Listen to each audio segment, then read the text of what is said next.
ምን መረጥክ? እንደ ማርያም በኢየሱስ እግር ስር እርፍ ማለት ወይስ እንደ እህቷ ማርታ በብዙ መታወክና መጨነቅ ውስጥ መኖር?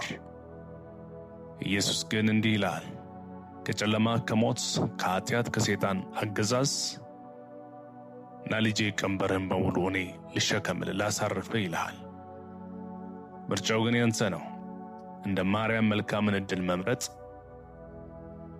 እና ማረፍ።